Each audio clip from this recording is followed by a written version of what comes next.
Assalamualaikum warahmatullahi wabarakatuh. Halo, selamat pagi teman-teman. Kami dari kelompok 3 akan mempresentasikan materi tentang bahan ajar matematika yang beranggotakan saya Alvista Meritania dan ada rekan-rekan saya yaitu Mbak Nisa Nurfiani, Mbak Rini Astuti, dan Mbak Pitin Prayogi Uniana. Baik, pada presentasi kali ini kelompok 3 akan membahas materi mengenai manfaat media pembelajaran dan yang kedua pemilihan media pembelajaran. Materi akan disampaikan oleh Mbak Witin. Di sini saya akan menjelaskan manfaat media pembelajaran. Peran media dalam pembelajaran sangatlah penting terutama bagi siswa. Minat dan motivasi belajar siswa dapat ditumbuhkan dengan menggunakan media pembelajaran yang menarik. Proses belajar yang membosankan di dalam kelas juga dapat dihilangkan dengan menggunakan media yang menyenangkan bagi siswa. Secara umum, manfaat media dalam proses pembelajaran adalah memperlancar interaksi antar guru dengan siswa sehingga pembelajaran akan lebih efektif dan efisien. Tetapi secara lebih khusus ada beberapa manfaat media yang lebih rinci. Kemp dan Dylan pada tahun 1985 misalnya mengidentifikasi beberapa manfaat media dalam pembelajaran, yaitu penyampaian materi pelajaran dapat diseragamkan, proses pembelajaran menjadi lebih jelas dan menarik, proses pembelajaran menjadi lebih interaktif, efisiensi dalam waktu dan tenaga, meningkatkan kualitas hasil belajar siswa. Media memungkinkan proses belajar dapat dilakukan di mana saja dan kapan saja. Media dapat menumbuhkan sikap positif siswa terhadap materi dan proses belajar, merubah peran guru ke arah yang lebih positif dan produktif.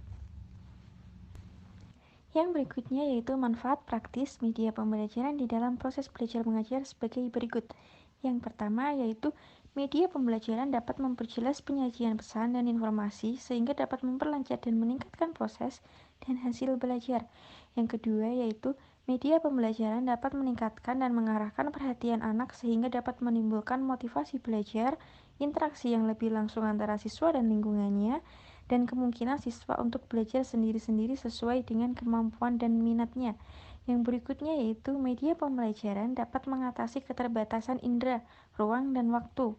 Yang selanjutnya, media pembelajaran dapat memberikan kesamaan pengalaman kepada siswa tentang peristiwa-peristiwa lingkungan mereka, serta memungkinkan terjadinya interaksi langsung dengan guru. Selanjutnya adalah pemilihan media pembelajaran. Agar pemilihan media pembelajaran tersebut tepat, maka perlu dipertimbangkan faktor atau kriteria-kriteria dan langkah-langkah pemilihan media. Kriteria yang perlu dipertimbangkan guru atau tenaga pendidik dalam memilih media pembelajaran menurut Sujana tahun 1990 yaitu yang pertama, ketepatan media dengan tujuan pengajaran, yang kedua, dukungan terhadap isi bahan pelajaran, yang ketiga, kemudahan memperoleh media, yang keempat, keterampilan guru dalam menggunakannya, yang kelima, tersedia waktu untuk menggunakannya, dan yang terakhir, sesuai dengan taraf berpikir anak. Terdapat pertimbangan pokok dalam memilih media, terdiri atas beberapa kriteria sebagai berikut. Yang pertama, menunjang tercapainya tujuan pembelajaran.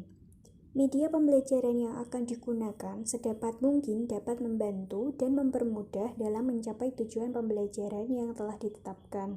Yang kedua, media yang dipilih hendaknya selalu disesuaikan dengan kemampuan siswa.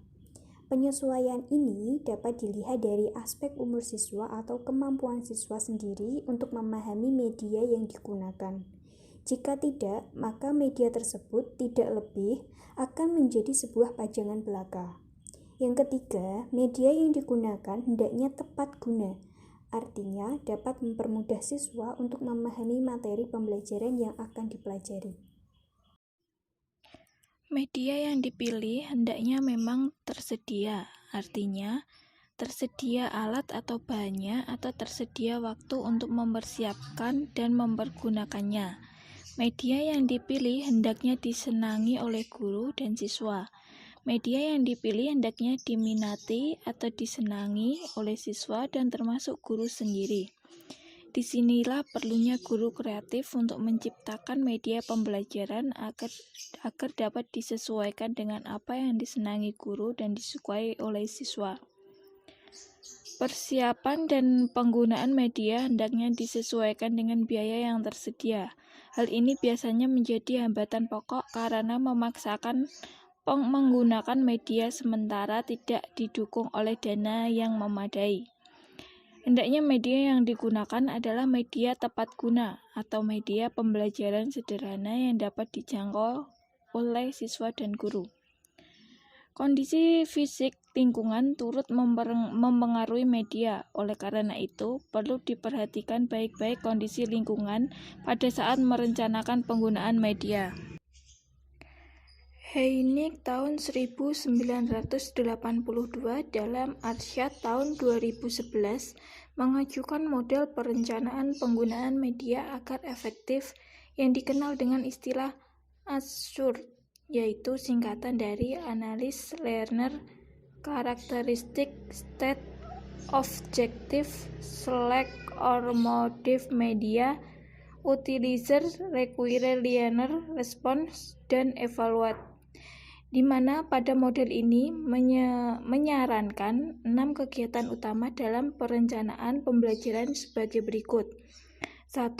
Menganalisis karakteristik umum kelompok sasaran. 2. Menyatakan atau merumuskan tujuan pembelajaran. 3. Memilih, memodifikasi, atau merancang dan mengembangkan media yang tepat. 4. Menggunakan materi dan media. 5. Meminta tanggapan dari peserta didik. 6. Mengevaluasi proses belajar. Demikian presentasi dari kelompok kami. Kami ucapkan terima kasih.